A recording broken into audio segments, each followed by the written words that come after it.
So Star Wars The Last Jedi, you've got the last remains of the people running away from their enemy, and every time they jump through space, they're pursued and followed by Cylons.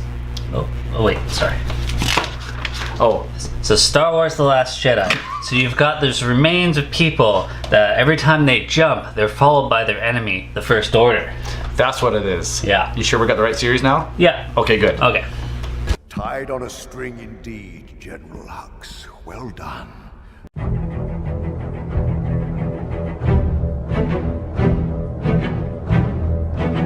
Good evening and welcome to the Disciples of Revan. I'm your host, Lord Gaius, and my co-host, Lord Trevius. Hello there. How are you? They can't respond. So as I jokingly said, the story kind of follows Battlestar Galactica a bit, where, you know, we got the group just evacuating that planet, and then Poe with his little jokes on Hux, get the big bomber mishap.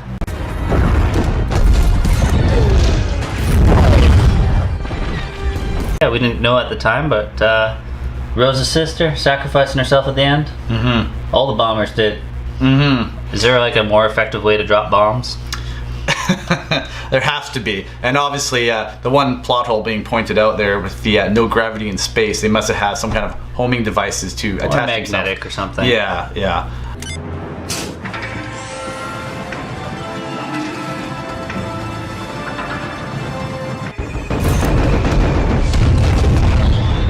The evacuation of the rebel base within the first half an hour of the movie, very Empire Strikes Back like. So there's some good humor there from Poe. Mm-hmm. You know, I thought the Imperial officers did a great job. It really felt like the original trilogy. Yeah, Hux did a good job. Domhnall Gleeson, yeah. Yeah, and then you know, we jumped straight into the hyperspace jumps. Yeah, so this is where it kind of goes off the rails for me a bit. I mean, don't get me wrong. I think that there's a lot of good storyline in this movie. They've tracked us through light speed. That's impossible. Yes. And they've done it. The whole tracing through hyperspace, though, it kind of was already done in Star Wars, if you think about it. In the in A New Hope, Tarkin asked Vader, is the homing beacon away? So they obviously tracked them. I guess they didn't track them through hyperspace, but as soon as they got out of a hyperspace in the Yavin system, the Death Star was there, right? So I guess it's kind of the same type of story, but to me, like that episode from Battlestar Galactica, like you said, it's very, very similar to that. So it could have been so much more. Not breaking new ground. Yeah, I mean, it's like having your dog run away on the prairies and watching them run away for 3 days because he's there, but we can't get them. I thought that part of the storyline was a little weak, and I mean, well, yeah, because it's the First Order, this powerful fleet, and apparently they don't have any ships whatsoever that they could have called during those 3 days. 3 days like, chase. You know, just jump ahead, get them. Like, I don't know. Well, it also looked like Kylo Ren had pretty much done the job.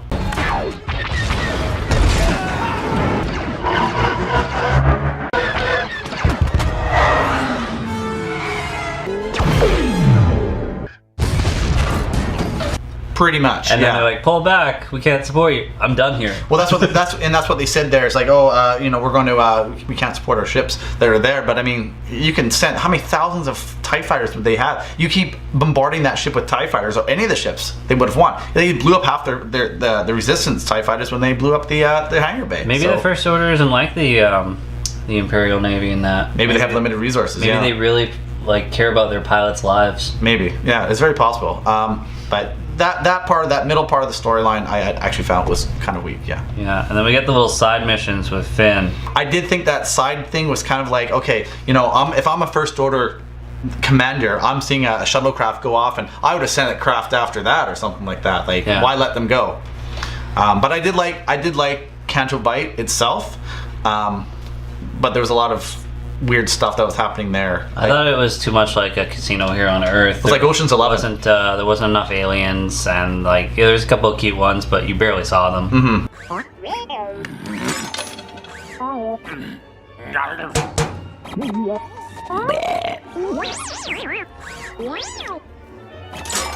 It was all just to set up a character who was pretty indifferent to everything. DJ.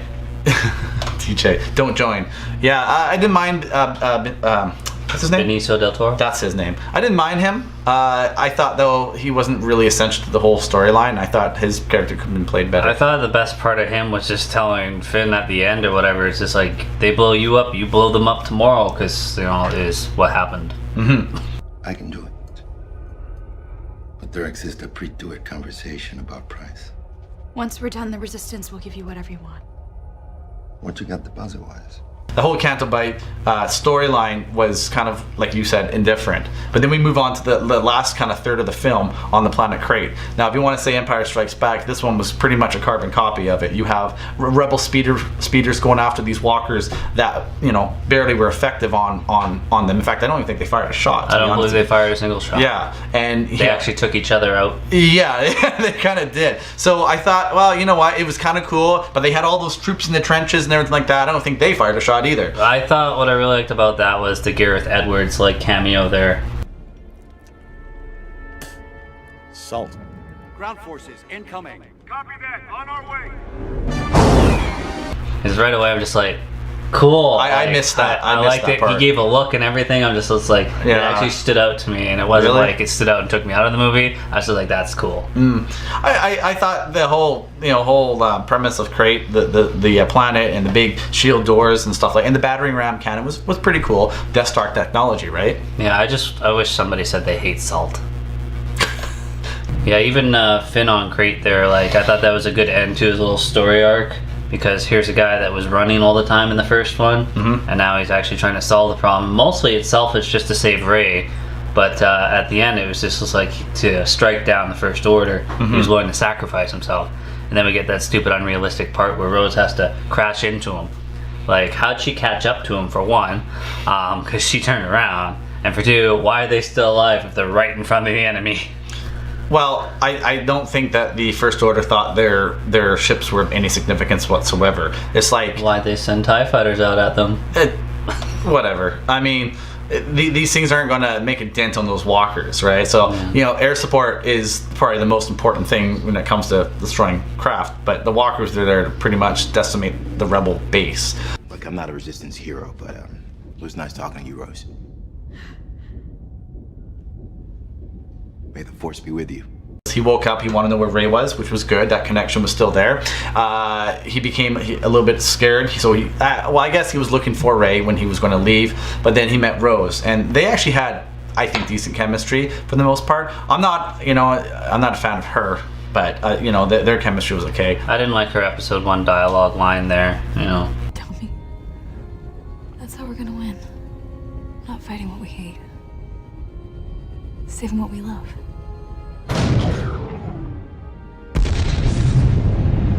Thank God you were awake after the crash to tell me that line. Well, the whole movie was riddled with, like, you know, let's go team type, you know, inspirational things. But all the Star Wars are. They teach you life lessons, but I guess it's so contrived these days because we're so diluted by all this stuff all the time now, right? But anyways, yeah, Finn, I liked what he did, but I mean, it could have been more, I thought, but overall it was okay.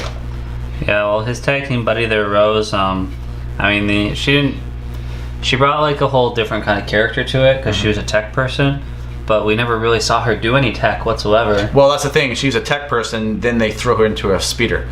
Yeah. So and even we pointed out that Finn couldn't fly in the last one.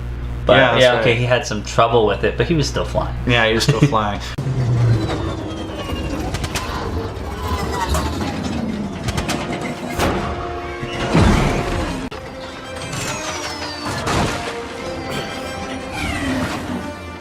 And she did some remarkable things on Canto Bight, you know, with the whole, whatever those creatures were named and all that stuff. And she rode on one in a saddle. That's remarkable. Well, I mean, let's face it. If you don't know how to ride a horse, are you gonna know how to ride a horse? And that thing was bigger than a horse. She hit everything.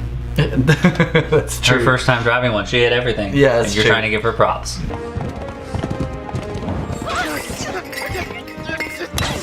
Too much cover! Why'd she have to give that little kid the ring? I mean, yeah, that was so this is the whole another big theme on this movie. Like, people from small backgrounds can amount to great things, right? And we'll talk about a lot of this with Rey, I'm sure. But she's one of those people that came from a mining colony, and the First Order decimated them and took everything away from their family. So that's why she joined the Resistance. And now she's she's saying that, oh, this is the type of people that got rich off the prevails of war. So I guess there was a lot of extra storyline there, but we didn't really see that in the film. Yeah. Well, leaving Rose alone, What do you think of Oscar Isaac? I love that he told Hux about his message for his mother. Look, I can't hold forever. If you reach him, tell him Leia has an urgent message for him. I believe he's tooling with you, sir. About his mother. Open fire! Yeah, so Poe actually, for me, besides Luke and Rey, pretty much stole the show for me. I thought his acting was the best. He's a little bit less likable, though, as a character, I find, just because of the fact that he kind of was that snotty little guy. He went against Vice Admiral Holdo.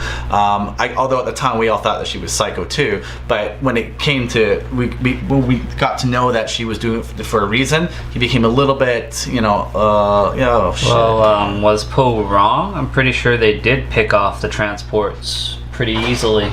Yeah, but that wasn't what he was saying, though. He's saying that they want to do something other than to sit there, and that we should be doing something else, right? They should have been. Yeah. Rose and Finn's plan was a decent plan. It just didn't work. Yeah. I just want to know what's going on. Of course you do. I've dealt with plenty of trigger-happy flyboys like you. You're impulsive, dangerous, and the last thing we need right now. If you can do that with hyperspace travel, she probably should have done that right away rather than wait for them. Like, she wasn't shielding them that well. I mean... Oh, you're talking about Vice Admiral Holdo? Yeah. Oh, okay. I mean, if she had actually shared her plans with Poe and, like, Leia trusted him, like... I don't know. I wasn't a big fan of Lauren Dern's character. No, neither was I. I understood that she was a rebel in the Leia book, but she's a vice admiral now, and the purple hair just doesn't work for me. Yeah, so I was reading some of the backstory on her, not just from the book you're referring to, but in our little Force Awakens guide here. And apparently she was never like an actual military general. She actually was a senator with Leia growing up. Our crew has been evacuated and heading your way. It's been an honor, Admiral. Godspeed, rebels! And she became, just like a lot of the rebels did throughout the original trilogy, guys out of nowhere became admirals and generals. So that was the big thing, right? Well, she did have some big, like, tactical things she did in the book. So, she kind of earned it. But, you're right. Like, I think this... resistance instead of rebellion was just kind of thrown together. It was on the side, and the Republic wasn't really in favor of it. So, well, the Republic let it go. If you read the backstory from The Force Awakens, the Republic allowed Leia to do that because they couldn't openly or publicly denounce the First Order, right, at the time. And at the time they weren't a threat, but as it became more and more threatened, they actually funneled secret supplies and weapons to the Resistance. But of course, the new Republic was pretty much destroyed when the Hosian system was destroyed in the first one. Yeah, they weren't a threat till they were dead. Yeah. Maintain our current course. Steady on. I thought Poe, he's gonna become a leader now. That's what Leia's been grooming him for throughout the entire movie. You're demoted. Whoa, wait, we took down a dreadnought. At what cost? You start an attack, you follow it through. Poe, get your head out of your cockpit. There are things that you cannot solve by jumping in an X-Wing and blowing something up. Yeah, no, I agree with you. I think that he's going to have a big role in episode 9. Well, we made a lot of predictions about this one that didn't pan out, but we'll see. But I feel that he will be, because they don't really have anyone else. Obviously, with Carrie Fisher's death now, they need some more rebel I liked his leaders. relationship with Lieutenant Connick's Billy Lord's character. Yeah, that's really good. I really like that she was doing more in this one. I think if you're going to continue to go forward with the lack of Leia, I think it'd be pretty awesome if they can do more with her. I don't know if she's ready for it acting-wise, but... you gotta give him a chance. You do. I mean, that's where Carrie Fisher got her chance with Star Wars. So why not her daughter? Forget the munitions. There's no time. Just get everyone on the transport. Oh no. I also like Amanda Lawrence, Commander Dowry. She had a total look for the original series. I believe she was in that time. A bunch of them kind of just jumped in and out, but... Well, that whole scene with her talking to them about Leia's, injury and how we're passing the command, that was totally out of Return of the Jedi when they're sitting on the home one and they're talking about the Battle of Endor. Leia is unconscious but recovering. That's the only good news I have. Admiral Akbar, all our leadership, they're gone. She actually kind of reminded me of General Medine in Return of the Jedi. He's actually was an ex-Imperial who defected to the Rebel Alliance, and he's the one that was telling us about the shuttle attack with General Solo and Chewbacca, right? But very, very similar characters for sure. Yeah. Well, let's go into some of these wasted characters. Oh yes, here we go. Now here's where our gripes begin. Yeah. Admiral Akbar.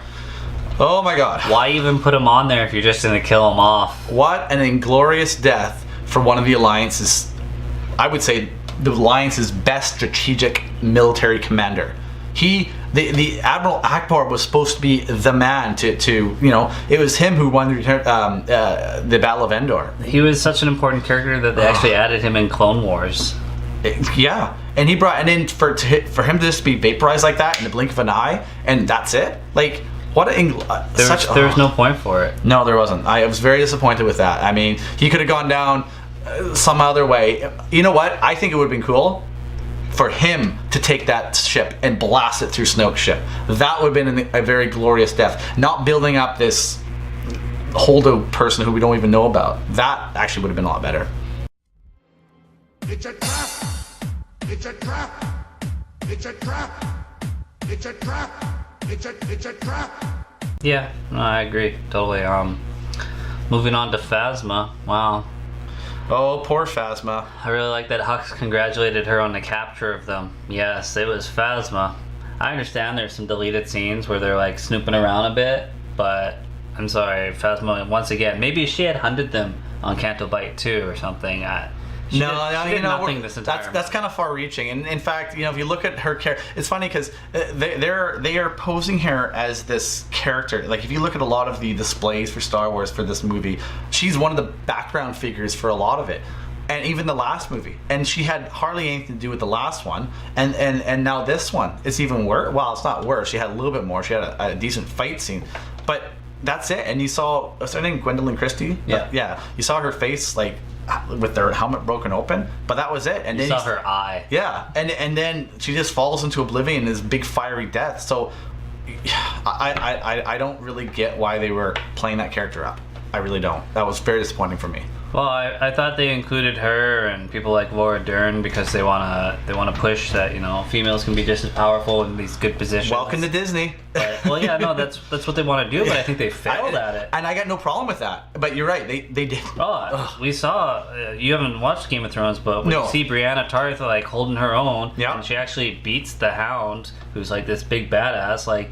It's a pretty powerful moment. So when you watch her just constantly get thwarted, like, and then you get these little cheesy lines. Let's go, Chrome Dome. Hey. Yeah. I don't know, watching Ninja Turtles?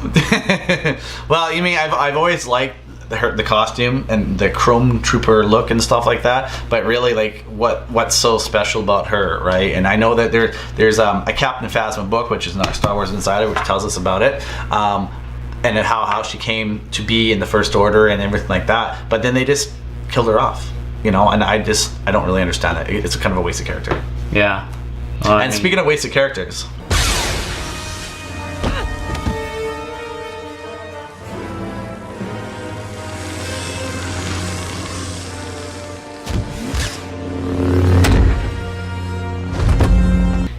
Now this has to be probably one of my, well, besides Luke Skywalker, but this has to be one of my biggest disappointments of the film. Now here's another wasted character by Lucasfilm, Star Wars. The other wasted character from before I'd say was Count Dooku.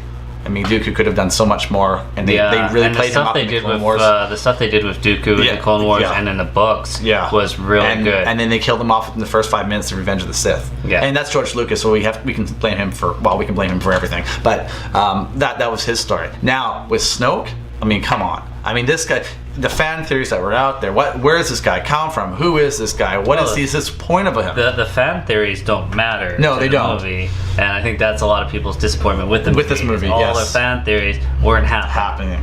So, which I think is the general disappointment of this movie because everyone was expecting something else. Well, this is the thing. I don't care what happened, but I expected more. Mm-hmm. So if you don't actually fulfill a character, make it useful, then it just seems kind of pointless. Yeah.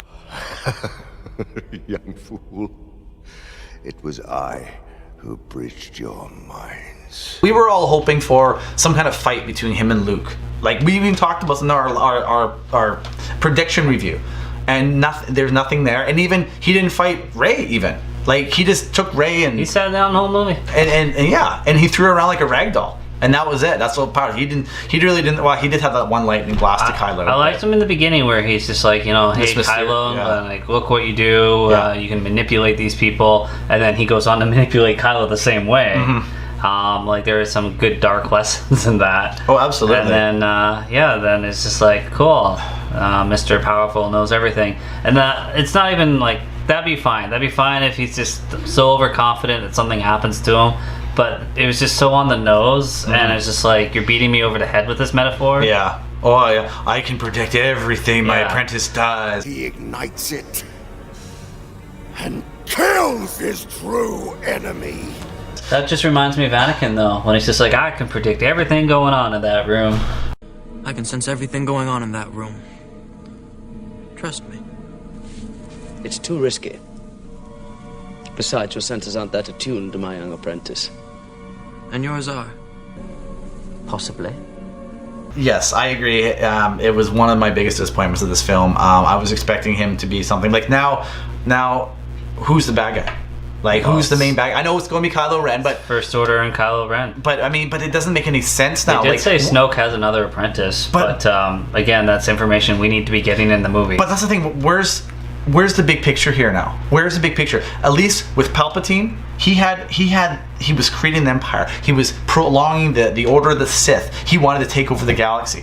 What was Snoke's deal? He wasn't Sith. It even says in our source guys that he wasn't Sith. He was powerful on the dark side, but where did he come from? What was the point of it? And now, what is the point of the First Order?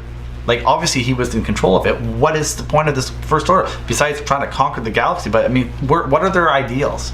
At least the Empire, we knew what their ideals were. First Order and Snoke, we don't. And now we won't never know. Unless for some reason they bring him back. Because even Darth Maul was cut in half and he came back. Yeah, but Darth Maul was cool, and that's why he came back. That's true. So yeah, I think with a lot of these disappointing characters that, it almost feels like they're expecting people to read the source material and read all the books so that they can, have everything explained to them. Which is a shortcut, because you should actually just have your movie doing all that. Yeah, I found that with the last few movies. Not so much Rogue One because it was standalone, but you look at Episode 2 and Episode 3. There was a lot that happened between those two movies that if you didn't know some of that stuff, like at least if I didn't know some of that stuff walking into the Revenge of the Sith, I'd be kind of clueless. Like, where the hell did Grievous come from? Like, where does this guy come from? And then what we talked about with what Dooku did. But these ones are very similar. Now, I think the general movie-going public will go in there, get it, and then move on and enjoy the movie. But us hardcore fans, there's a lot of problems with this movie, right? And we've scratched the surface with some of them. But you're right. Unless you have some more knowledge, it can be confusing. Do you think you got him? Now, if we're ready to get moving, we can finish this. So what did you think of Hux? I liked Hux. I like his character. I like Domhnall Gleeson. And the humor that he had, especially in the beginning with Poe Dameron there, that was pretty good. Poor Hux though. Man, like all he wants to do is... he's getting force thrown by Snoke. I know. Force thrown by Kylo. Everybody. It's just like... He wants the rule. He wants to rule the First Order. It's like Admiral Piet. Don't fail me again, Admiral. It's like... The Supreme Leader is dead. Long live the Supreme Leader. Poor guy. But you know what? He did good for what he has, and I guess he's going to have a place in the last one because he is... He's not dead yet. Well, he's the military commander of the First Order. It's his army. It's just one bad day for Kylo, and that's the end of Hux. Supreme Leader, don't get distracted. Our goal... Right away, sir. Could be. I don't know. I think he'll die from a resistance attack on the Star Destroyer. But yeah, I don't know if he's gonna make it past Kylo's blade. I think that's coming at him. Really? Could be. But I think he portrayed his character well, and he was very well developed for this movie. So yeah. Moving on to Leia.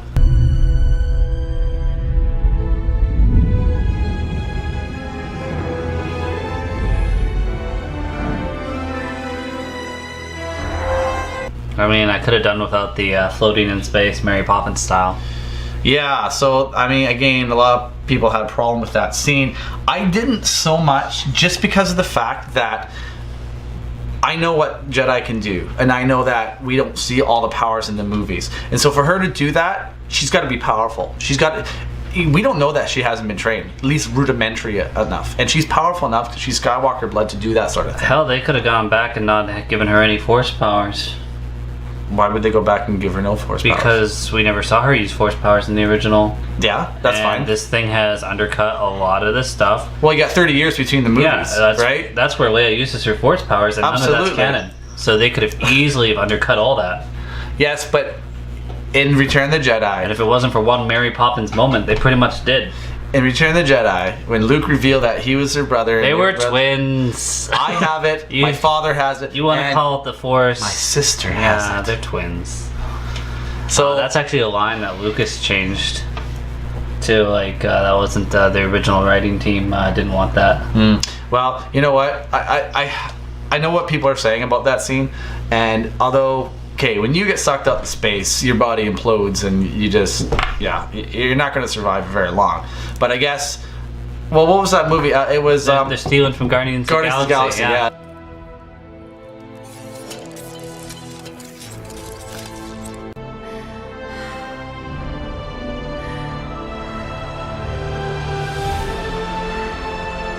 And Disney, only Marvel. Hey, we've got this thing in space where you don't die, you just get cold. Yeah. Well, anyway, so it is what it is. She came back, and that was how. And everyone's like, "Oh, they should have recut it and put her toward the end because Carrie Fisher's dead." You know what? That wouldn't have worked, and you know why, right?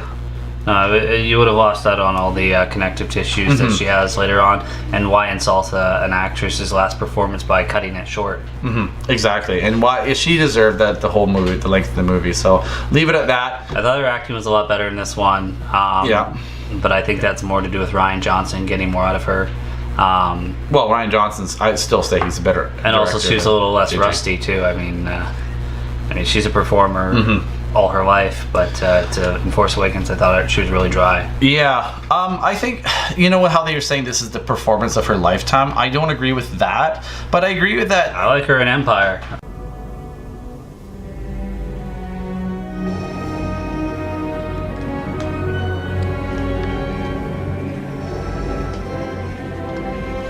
I love you. I know. Yeah, I think that was like the performance of a lifetime. But the thing is, though, it's she didn't have she wasn't integral to the whole plot of this movie. Let's face it, she really wasn't. I mean, what is she exactly accomplished? Other than Han Solo in the last one, they really have not done much of any. Yeah, and there was no Luke and Leia thing except for the very end, and as we know now, they weren't even really there together, right? So I think that they could have done more with Leia. But now, what are you going to do with her character? That's the biggest question now. Are they going to kill her off between movies and this be another source material thing? Or are they going to have some kind of thing where, like in the first scene of the movie, she finally succumbs to something? Or who knows? For one, Disney's just like, we're not going to CGI it, we're not going to recast it, which really leaves them with like no options. Weird. They would... A lot of people say like, oh, we don't want to kill her off because that'd be bad for the character. Well, there's 30 years for the character. You can put anything you want if you're going to ignore the expanded universe stuff. So, I mean, you could go back and recast it like they're doing Han Solo, and you could make explanations for all the stuff that happened in the last 30 years. How about Luke? Our last big guy. All right, Luke. Well, let you start this one off. Alright, well, I thought Mark Hamill's performance of Luke was amazing. I thought Mark Hamill's acting was great, comedic timing, everything. Just the way he portrayed everything I thought was really good. But I didn't give a shit about his storyline. I didn't like where it went. This wasn't the Luke I remember. Hamill said it wasn't the Luke he remembers. Which he retracted that statement, but... There's a lot of retracting going on. You know, you want a quick sidestep on Rey's parents. Guess what? Very recently, Rian Johnson just retracted. Well, JJ may change that. Well, thanks. Now, the movies just don't hold on to canon. I mean, if you read Force Awakens, Rey and Poe meet, and they said the book is canon. Well...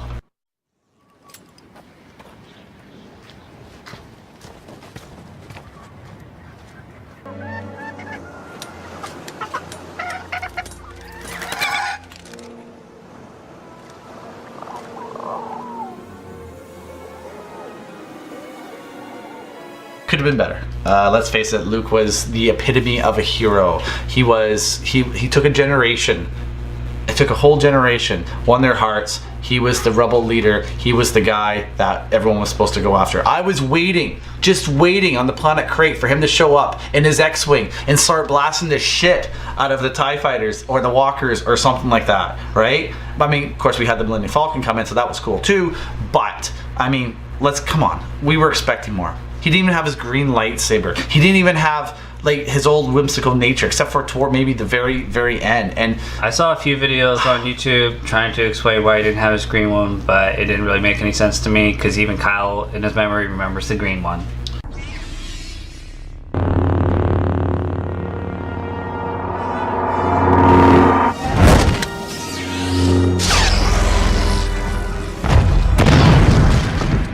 so I don't know why. So if he's going to appear like he did to Kylo the last time he saw him, then he should have the green one. Maybe force projection across the galaxy, you lose some color hues or something like that. Yeah, maybe. But we were expecting more. And I think if there's something that you can pin now, why you have a lot of fan discord, is because of Luke. It's because of what they did to Luke. You can talk about the Snoke thing, you can talk about the Phasma thing, you can talk about the chase thing in First Order, but I think for all of us, it comes down to what Skywalker did. Now, I agree with you, his acting was awesome, acting was superb. He portrayed, I like the fact that they kind of made him a little crazy, hermit-like, and, you know, on the island, when, you know, it went very kind of insane. But I think that they should have reversed that toward the end, and they made him, okay, you know what, you're right, the First Order is dominating the galaxy, I gotta come back and do something. I guess he did, in his certain point of view. So what I told you was true, from a certain point of view. A certain point of view? There's something left there, and I think a lot of fans are just like, WTF. Now, I did like the fact that they brought Yoda back to talk to him. I really enjoyed that. I was okay with the Yoda cameo. I mean, I like that a lot. I'm not sure if Force Cane is going to hit you. I'm not sure if Force goes using lightning. But here's the thing, though. Now, here's the thing, though. They've redone exactly what you can do corporeal, what non-corporeal people can do in Star Wars now. Let's face it. Like in the first one, Obi-Wan sat down, and he talked to Luke at Dagobah. So obviously, Force ghosts can interact with their environment. So the lightning thing, and I really like that whole Jedi Archive thing. That was pretty cool and everything like that. Although I think they could have touched more into that. But did you see that the books were actually taken? Did you know that? I didn't know that. She took the books. Yeah, it's very obvious. I didn't see that first. They know it's the door. There they are. Yeah. Also, Yoda's kind of like hinting at it and laughing about it. But Yoda is a bit of a dick. I mean, fireball throwing Luke, like that's not safe.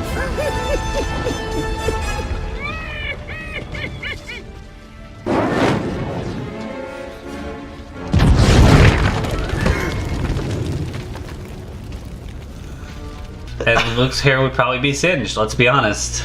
Yeah, but I still like that whole scene altogether, and I think that it was well done, very well done. They had the old Yoda from Empire Strikes Back. I think the thing they could have saved with Luke was not the ending. Like, just don't do what you did in the ending. I don't think Force Ghost Luke was a good idea.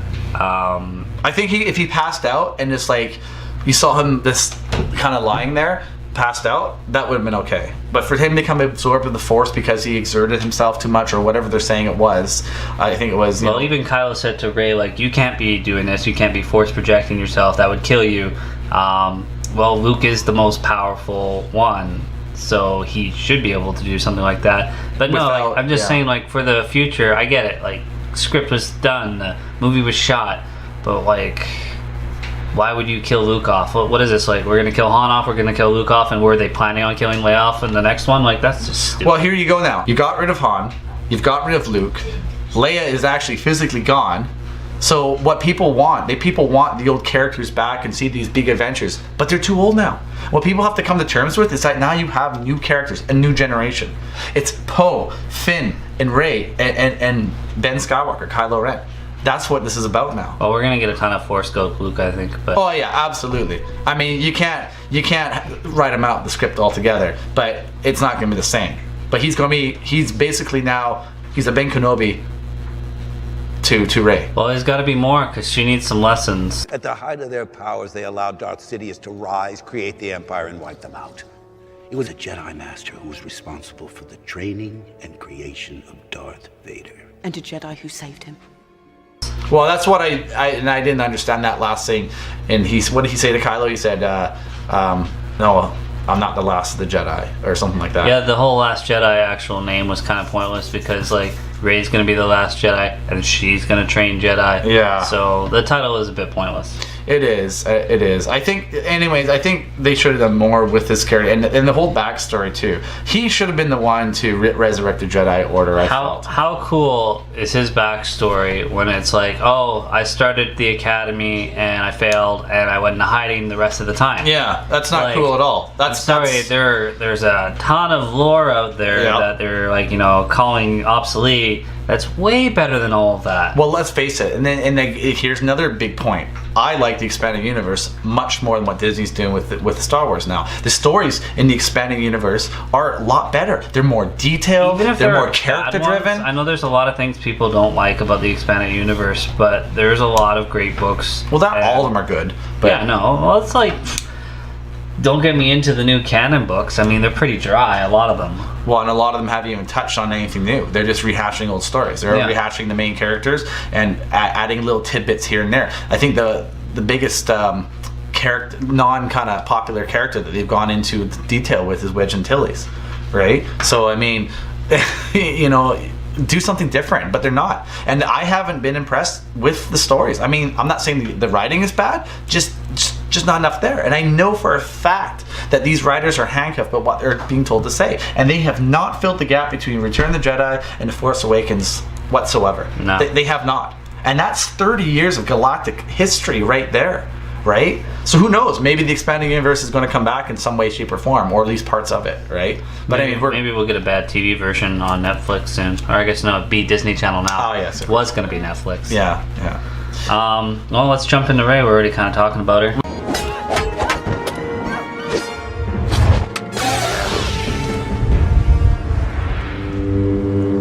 She's the one that's going to resurrect the Jedi Order, apparently, and she's going to be the one that we're all going to have to identify with. And I have no problem it being a female. I think it's great. I was pro Daisy Ridley from day one. Yeah. A few times I thought she was just saying lines. Like, oh, Master Skywalker, Kylo Ren's become quite the threat in the first. I was just like, you sound like one of the kids in the council there. Master Skywalker, exactly. What should we do? It sounded exactly like that to me. Master Skywalker, we need you to bring the Jedi back because Kylo Ren is strong with the dark side of the Force. Without the Jedi, we won't stand a chance against him. Master Skywalker, there are too many of them. What are we going to do?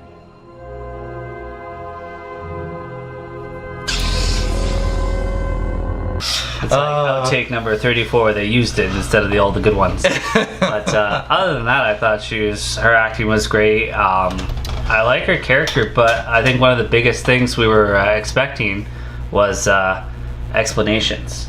Yes, so let's talk about that. So the whole her parental lineage was revealed to us, and it was, well, what's the word for it? It was alcoholics. Well, no, it was a dud. It really was a dud. Yeah. And here's another reason why we're all upset with this movie, and it's not just like we talked about Luke and everything like that, but if she's going to be this main character, if she's supposed to be so powerful and she's supposed to be this person we're supposed to identify with, well, it's hard to identify with her now. I mean, I guess it's not, because what they're trying to portray now is that any loser can become an important person in galactic history and galactic politics, or whatever you want to call it. So now she's come from humble beginnings, and now she's this really important person. So the whole scene with her in the cave was, to me, utterly pointless. It was Dagobah Cave all over again. That was, yeah, it was just, a lot of people are just like, oh, the biggest argument I keep hearing is, so everybody's unhappy with Force Awakens because it was a rehash, but you guys get something original and you're still upset. This wasn't original. This stole from everything. Yeah, it did. But it was original when they didn't follow a formula. Yeah, it was the movie itself, I found, was kind of disjointed because it was kind of confusing to follow sometimes. But there was a lot of original stuff to it, I found. But you're right, they did borrow from a lot. Yeah, they reused a lot, like Force Cave. But yeah, no, like, take away people's disappointment with parents' fan theories. Like, I didn't really give a shit. You know, I was hoping Kenobi, but I didn't even see how that would work. No. But or Palpatine or something like that. Yeah, something cool just to connect to the prequels a bit more or something. But that didn't matter. What mattered was to explain why this girl, who suddenly can use the Force, that's suddenly been awakened in her, can Jedi mind trick stormtroopers, even though she's, you know, barely heard of any of this stuff. What do you know about the Force? It's a power that Jedi have that lets them control people and make things float. Impressive. Every word in that sentence was wrong. She can like fight well with a sword against a guy who's actually trained. It just didn't make sense, and I really liked watching her use the Force and picking up the rocks because she didn't look like she knew how to do it right away. She's just like, okay, at the end there? Yeah, gotta lift rocks, and it looked really cool when she was doing it, and I'm all for that. But she needs lessons, and there was no explanation as to why she could do anything in the first one. Yes, and I see your point. And for the general movie-going public, doesn't make any sense. But for people like me and you, we know that the Force, when it manifests itself in an individual, they have these innate Force abilities, and they can do things, especially under great duress and stress, and accomplish feats that they wouldn't be physically do possible at any other time. So that's what they're trying to. And that, I mean, that's the same with when Anakin was baby Anakin when he was 9 years old flying the Naboo fighter. Luke, when he was fighting the X-Wing. I mean, these are things that... Reactions and stuff, I'm fine with. You know, you want to go to the book that should have been canon, Plagueis. Yes. And that made perfect sense to me, the way the Emperor, like, starts using his first Force powers. It's raw, it's fucking destructive. Well, he kills his family. Yeah, but Rey used a precise Jedi mind trick. It's not like she just used the Force to avoid something, or she used this. It wasn't an emotion, it wasn't an endangerment thing. It was, I'm lying here, I'm stuck, I'm going to use this. If she like screamed and she broke the things, sure.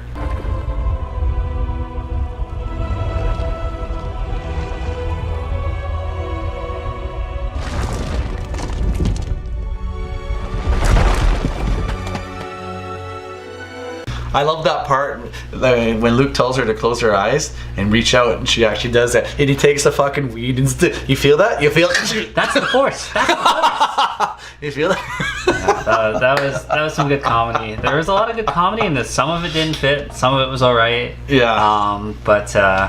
Yeah. No, that's my only issue with Rey. I love Daisy Ridley. I think she's great, and you know, I hope she does another trilogy after this at some point. Yeah, I doubt that. I really doubt that that's what the storyline will be with Rian Johnson's new trilogy. That you don't even know when that's taking place. Well, Disney's betrothed him already, though, man. Like, well, this is the thing. After watching this movie, I'm just like, you know what? I'm still okay with Rian Johnson doing a Star Wars trilogy because it's not going to involve these characters. But I think it hurt some of these characters being in this. Oh, that's a good point, actually. Well, what's he going to disappoint you with? Like, oh, these are some new Force powers. We expect to see new Force powers in the trilogy. You go back to the Old Republic, there's Force powers you ain't seen in a while. I think you just hit the head on the nail right there with that, you know. You mean the nail on the head? Whatever, someone... You know what I mean? I ain't building the deck with you. Oh, good. But I think you got it right there. Is that, you know, he's taking characters, our beloved characters, and decimated a lot of stuff for us. And I think everyone is a little bit of shell shocked. Like, we had friends that walked out of that movie pissed. Yeah, but pissed off. You're breaking my heart. You're going down a path I can't follow. This is what it comes down to, is the fact that he's taking our characters that we grew up with and that we know and love, and he's kind of basically wrenched a knife into our hearts with that. And that's why I think there's such strong fan reaction against this movie and against Rian Johnson right now. I mean, I still think it was a pretty decent movie. It wasn't horrible by any stretch of the imagination. Yet you're saying knife in the heart and wrenched? I think you're overreacting here. Yeah, well, it was traumatizing, some of that stuff. But you know what? I was pretty middle ground. But you know what? We all forgave George Lucas for his prequels. I mean, because Revenge of the Sith to me won me over back. You know, I'm not an Attack of the Clones fan. I like it because it's Star Wars, but Revenge of the Sith was very well done. So he kind of redeemed himself there. Well, you can't watch Phantom Menace and not realize that that's made for kids, with the exception of the greatest character ever in Star Wars, Darth Maul. Star Wars has always been kind of a serious movie franchise. If you look at the original trilogy, it was pretty serious. There was a little bit of humor, but when Lucas when he did the prequels, there was a lot of like kiddie type stuff in those ones for sure. But now these ones are kind of in that weird between area where they're not super serious. I wouldn't want my kids watching this. They're not super serious, but they're not super funny either. Thank God they don't exist. What, your kids? Yeah. Oh yeah, my kids do. They liked it. I really want Rey to get her own freaking kyber crystal so she can make her own lightsaber. I'm tired of this. I'm glad it's broken. It's like, even for them and their whole like, we need to come up with a new lightsaber so there's a new toy. Because when they re-released Rey's lightsaber, I'm just like, everyone already has that. Yeah, and one of the things, actually, speaking of lightsabers, one thing that wasn't explained, I mean, we were expecting this movie to explain so much to us, and it did. Again, not in the way we wanted it to, but one of the things that was still unexplained, and maybe they'll do in 9, who knows, probably not, because we said a lot of stuff before, is how Maz Kanata got Luke Skywalker's lightsaber. And I mean, again, well, Maz had no part. Maybe she'll have his green one too. Maybe she's got a collection of Luke Skywalker. She's like this uber fan. Ooh, Luke. But yeah, that wasn't explained, and that was kind of disappointing. Actually, the fact that she played a cameo in this was kind of stupid. I thought I was just watching a clip from Battlefront. Yeah. From the game. Yeah, that's what it was like. Yeah. Even like literally the game's graphics look exactly like that. Yeah. If not better. Yeah. It was a hologram. Hey, Maz. Pour me another Park Kellen Sling. Not until you pay for the last one. Come on, you know I'm good for it. I don't know that you're good for anything. Where's my Wookiee? I really did like her interactions with Kylo Ren, though. Yeah, the chemistry between a lot of characters was good.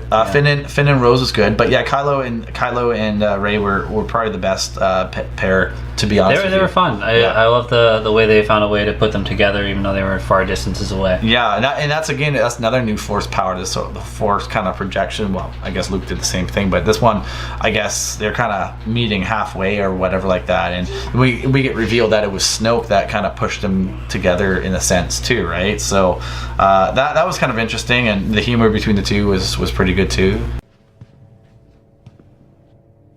Do you have something, a cowl or something you can put on? Why did you hate your father? Give me an honest answer. Not that I paid a lot of attention, but it's not like he came out of the shower. He's just sitting there topless. Look at them objectifying men again. Oh, I know. Disney. Fuck. Ugh, when are they gonna stop? Oh yeah, I know. So going into Kylo Ren here. Oh yeah, we haven't even talked about Kylo, have we? Oh, I saved him for last. Oh, of course you are. There he is. Yeah. All right, here we go. Honestly, Force Awakens. I wanted to like Kylo Ren, but they just didn't do enough for me to like him. It was just like there were some funny moments, and then I'm like, dude, you just got beat by girls never used the lightsaber before. This one, he was so much better. He was hilarious. He's a bit of an asshole, and that's what I like about him.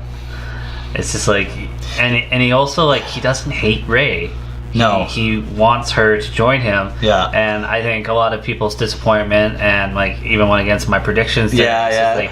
They didn't team up in the end, and it's like, here's the two characters you want to be teamed up because one's bad and one's good, and we haven't gotten that yet. No, ever. So instead, we're following along, like I said, with the same story beats.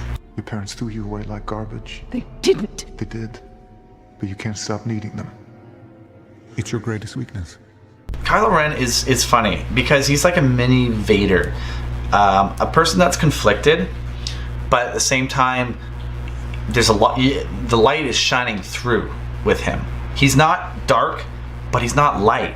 He's what you've kind of called the Gray Jedi, like kind of like a Kyle Katarn or Koran Horn or Starkiller. Well, even he said Sith Jedi. These are things we need to leave behind. Yeah, let's kill the past. He's not going to be this uber bad guy. Like that's why I was really kind of concerned with killing off Snoke, because we don't have an uber bad guy anymore. Like we already know he's conflicted. We already know that he's got a lot of the light and his mother in him, right? He'll turn.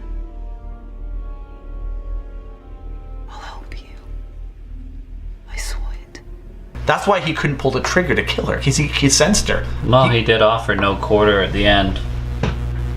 Yeah, but I think if it came to his mom, he would. He's just pissy because Rey told him to F off. It's kind of like if Vader and Luke had actually teamed up, except like didn't happen. But if Vader and Luke had teamed up and they were then running the Empire, like, the Empire's not really gonna want to follow him, where they all seem to want to follow Snoke. Yeah, but one of the reasons that the Empire followed so dramatically was because of the Emperor and his ability to warp minds and keep people in line. They don't have that in the First Order. So that's one of the problems I have with the First Order. You're telling me everyone from a technician to a gunner, they believe in this ideal? They believe in that, oh, we should conquer planets and destroy people. That's at least the Empire had a Sith Lord directing them. The First Order doesn't have that. So what is the point of them? And I said this earlier. What is the point of them? That's why I want the remnants of the Empire. I thought that was for one, wicked name. For two, it's they're revenging what happened to them. These guys, like, they weren't even born. Well, they weren't born, for one, and for two, yeah, okay, they were born out of the ashes of the Empire, and I'm sure it's going to be explained how they formed and stuff like that. But I mean, I know we're getting off Kylo Ren first here, but it kind of relates to him because it's like there is just no direction for the First Order now. So I don't think Kylo is going to be that direction for the First Order. I think he's just going to be, just personally, he's going to be like Vader was in Empire Strikes Back, just obsessed with finding Luke. So now he's obsessed with finding Rey and getting her to join him and to whatever ends he sees fit. Join me, and together we can rule the galaxy as father and son. Well, yeah, that's what I liked about at the end was like they're still exchanging looks, still Force connected, even though Snoke is gone. Yeah. Is anybody gone? No, Like people are even talking about Phasma being alive. I'm sorry, if Phasma comes back in the next one, I want her to take her helmet off and be Harrison Ford.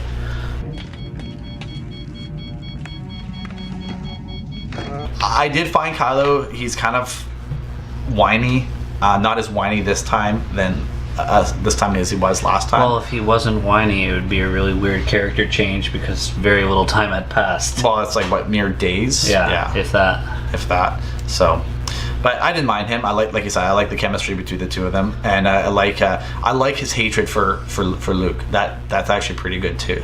Yeah, I like the little bit of flashback we got of a young Jedi Knight Kylo. Yeah.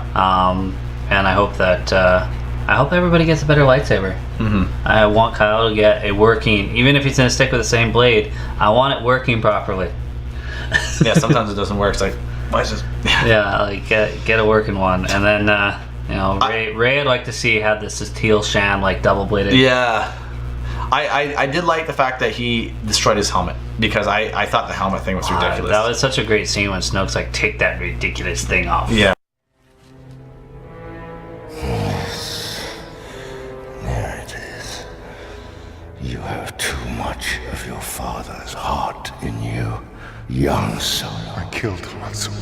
I just belittling him and actually him cry and upset about it was amazing. I think that was almost a dig to J.J. Abrams too, to be totally honest with you. It's like, because it is a ridiculous thing. There's no point in it other than to look like Vader. He doesn't need it to breathe. He just wears it to be intimidating looking. That's the thing, like these directors should be working together. Well, and that's our inherent problem here, isn't it? Even Mark Hamill said that he had talks with Colin Trevorrow about the direction of his character and he really liked it.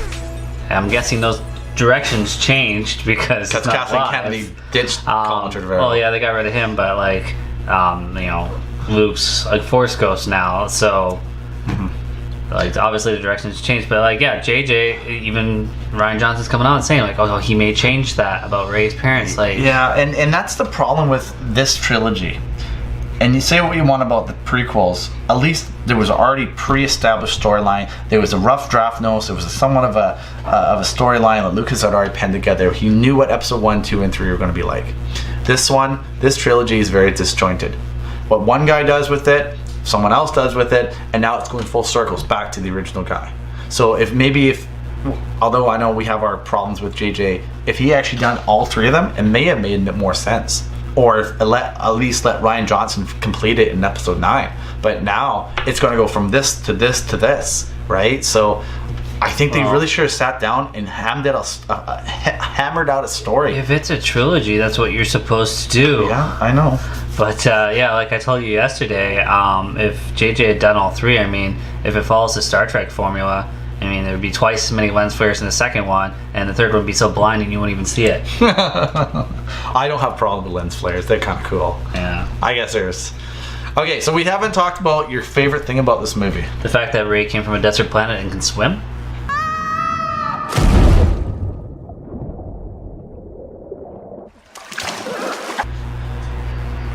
Your second favorite thing for this movie? We're the Knights of Ren.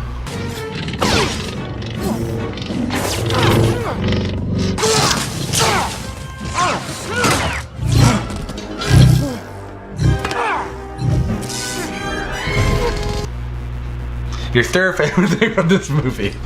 I already covered the sequel, didn't explain anything. What's one thing? The porgs. Oh, why don't we talk about the crystal foxes? Because the crystal foxes were cool.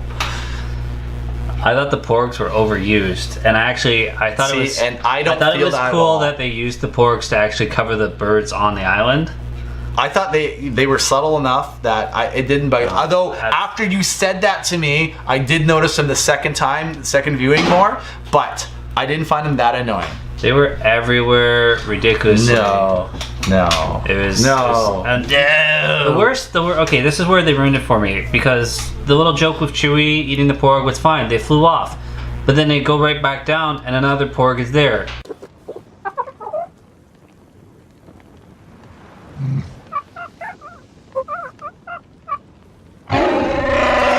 That was overkill. You need to read the book Chewie and the Porgs. It's a children's book, and it's very good. And you'll find out why he loves them now. I'm going to find as many porg recipes as I can, and I'm going to try them all.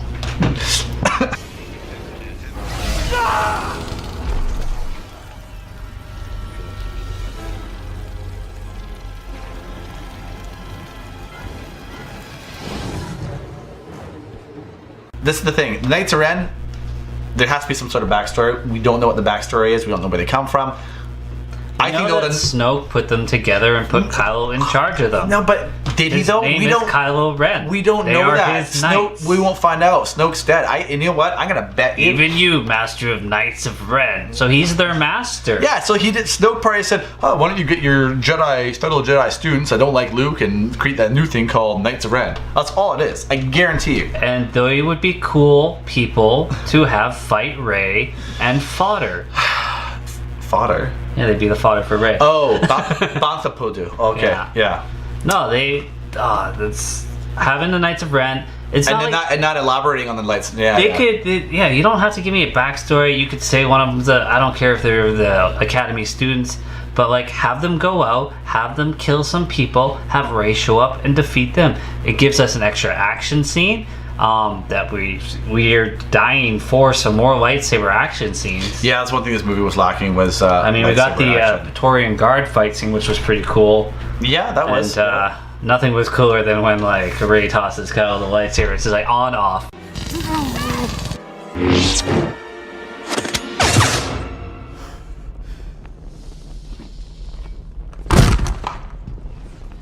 And she calls him Ben. Right through the eye. Yeah. Yeah. Again, their relationship was great. Yeah, they gotta do something, but I just have this feeling, and I just don't want you to get yourself all psyched up for the Knights of Ren in episode 9, because I'm gonna almost guarantee you that it's gonna be a dead storyline, because there's a lot of things that they've built up and they just kind of poop all over. I'll be insulting JJ even more if he drops his own storylines, because he made the Knights of Ren, and we're all like, what are the Knights of Ren? Like, where are the Sith? Oh, the Sith aren't here. We've got the Knights of Ren now. Cool. Where are the Knights of Ren? Don't worry about it. Yeah, so let's talk about our droids. So, you got BB-8, you got 3PO, you got R2. So, this little guy had the star of the show. And that was the other thing I didn't like. Sounds like a very negative review. I did like the movie.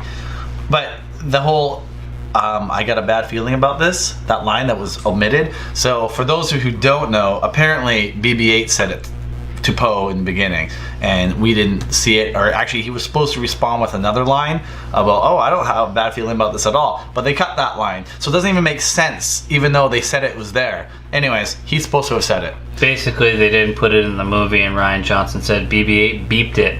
Yeah. It was a secondary thing.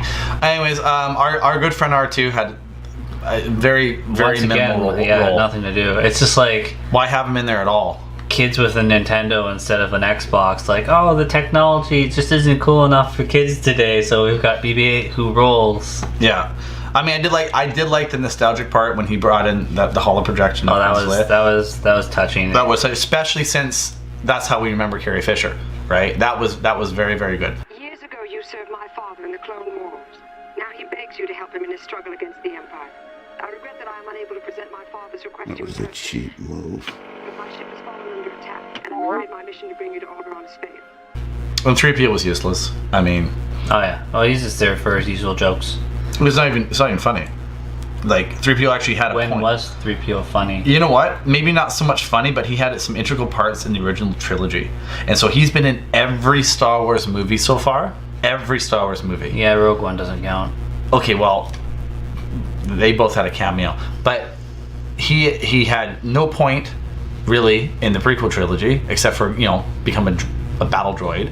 And then in the original trilogy, he actually had he gained courage in Return of the Jedi. He's like the Tin Man to gain courage and called his attention to himself so the rebels could, start their attack on the shield generator. I'm still waiting for Anakin's programming to take over 3PO. Oh, you mean like his lost file? Must kill. X-3PO. Die, Jedi dogs! It's a real thing.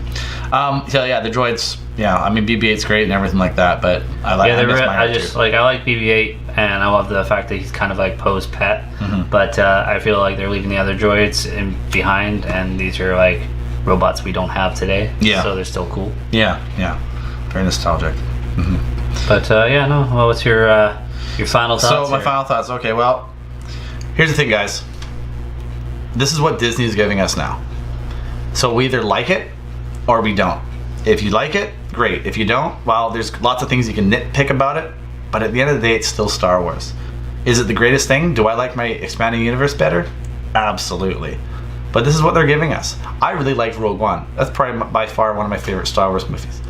I like this one better than I like The Force Awakens, only because it wasn't a carbon copy of one of the other ones. There's a lot to like about this, but there's lots not to like either. She's lost the will to live. I think it will stand the test of time, and I think people will come to accept what's happened. But you got to remember, this is Disney now. They're taking what we cherish, their childhood memories, and they're changing it. And so now we have to accept that. Either that or we just don't become fans anymore, and that's just not going to happen. You were unbalanced, bested by a girl who had never held a lightsaber. You failed! I like these characters. I want to see them go in an interesting direction. I feel like the storylines that they could be telling would be better than the ones they're currently telling.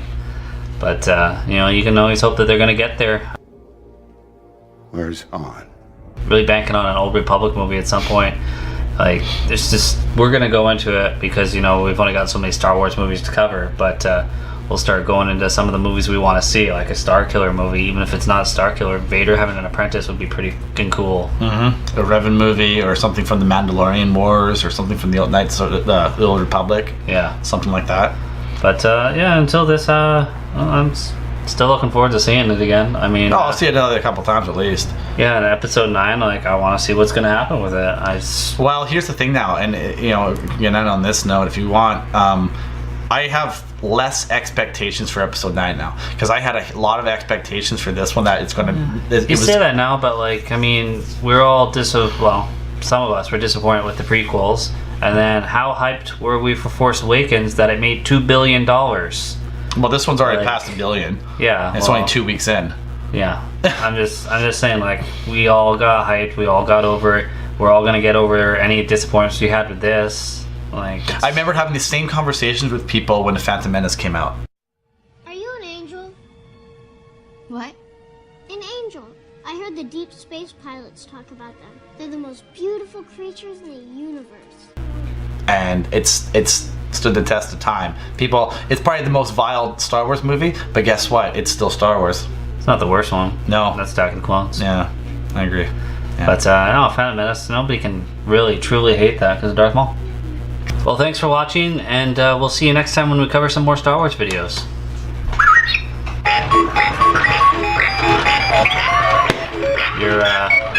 droid's knocking shit over now. I know, he's so drunk. Violently, he's drunk. Go home, RT, you're drunk.